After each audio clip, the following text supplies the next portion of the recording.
মাশাআল্লাহ, আমার ছেলে কোরআনে হাফেজ হয়েছে 13 বছর বয়সে।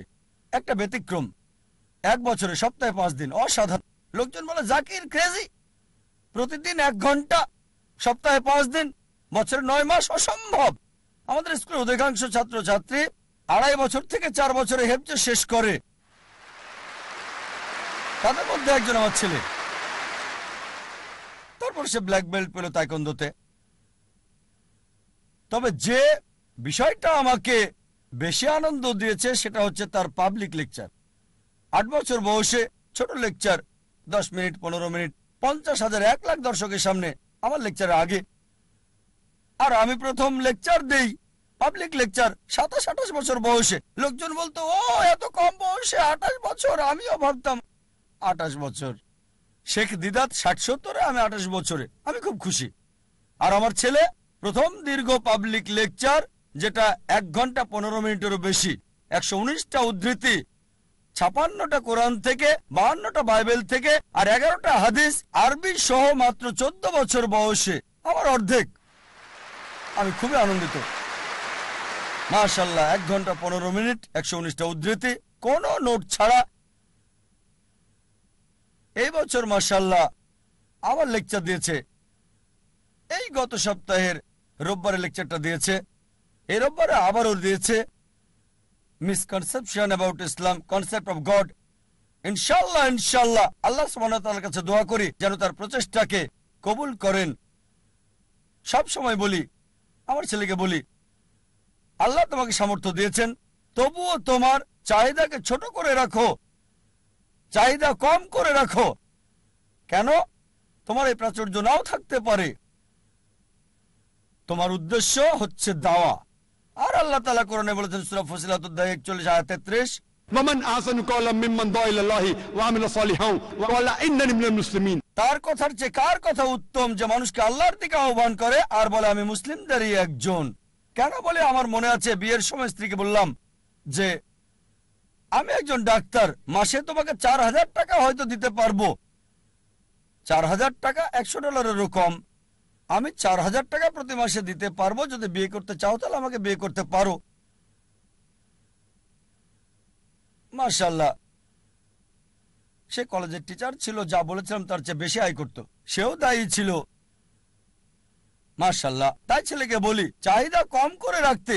যেমন যদি ফ্লোরে ঘুমিয়ে অভ্যস্ত থাকে, সমস্যা মোকাবেলায় যদি আত্মত্যাগ করতে হয়, তাহলেও দাওয়া চালিয়ে যাওয়া সহজ হবে। বিলাসিতায় অভ্যস্ত থাকলে আর প্রাচুর্য শেষ হয়ে গেলে তোমার দাওয়ার কাজ চালিয়ে যেতে পারবে।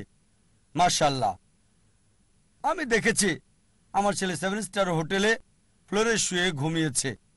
অল্প বয়সে শিক্ষা দিতে হয়, সংগ্রামের মোকাবেলা করতে শিখবে।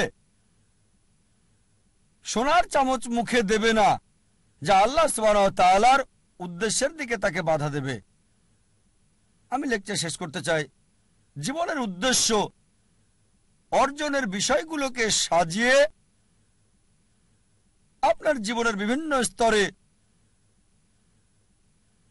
কোন দিকে আছেন সেটা দেখতে হবে। 6টা পয়েন্ট দেওয়ার আগে আরেকটা কথা বলি। যখন লোকজন আমাদের স্কুলে বাচ্চা ভর্তি করে, আমি তাদের জিজ্ঞেস করি উত্তম সময় কোনটা, ভালো সময় কোনটা আপনার সন্তানের ভবিষ্যৎ নিয়ে চিন্তা ভাবনার। কোনটা ভালো সময় আপনার সন্তানের ভবিষ্যৎ কি হবে, সে কি করবে।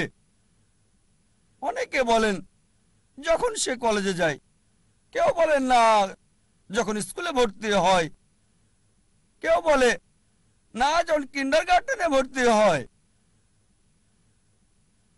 কেউই এর আগের সময়টার কথা বলে না। ইসলামিক ব্যবস্থায় সবচেয়ে উত্তম হচ্ছে সন্তানের ভবিষ্যৎ নিয়ে ভাবতে হবে যখন জীবন সঙ্গী বাছাই করবেন। যখন জীবন সঙ্গী বাছাই করবেন সেই সময় ভাবতে হবে সন্তানকে কি বানাতে চান।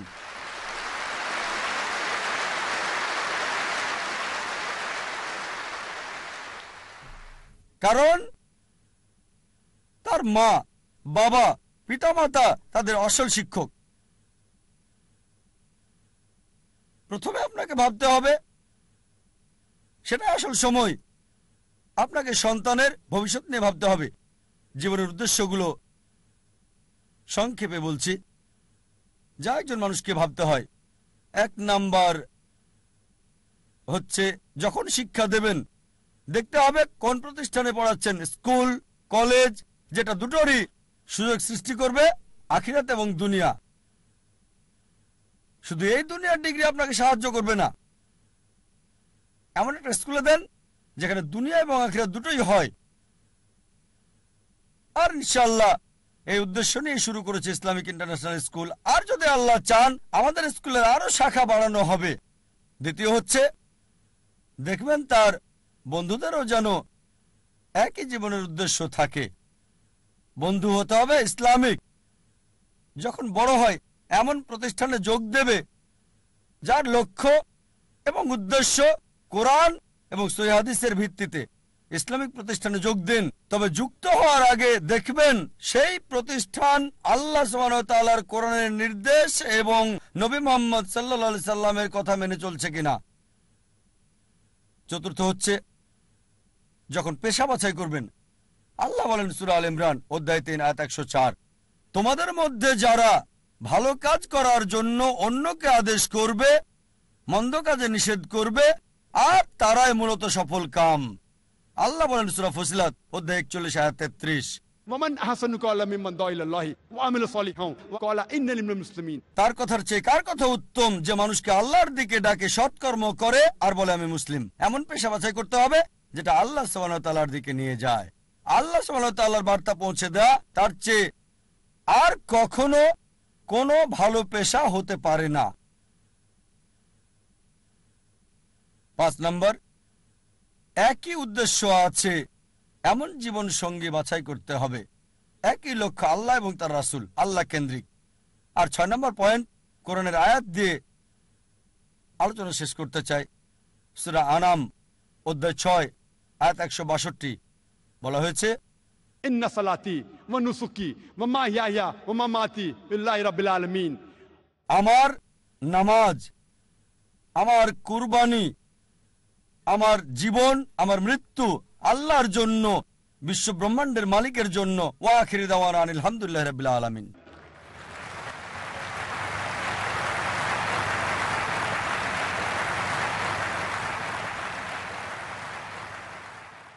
জাযাকাল্লাহ খায়ের।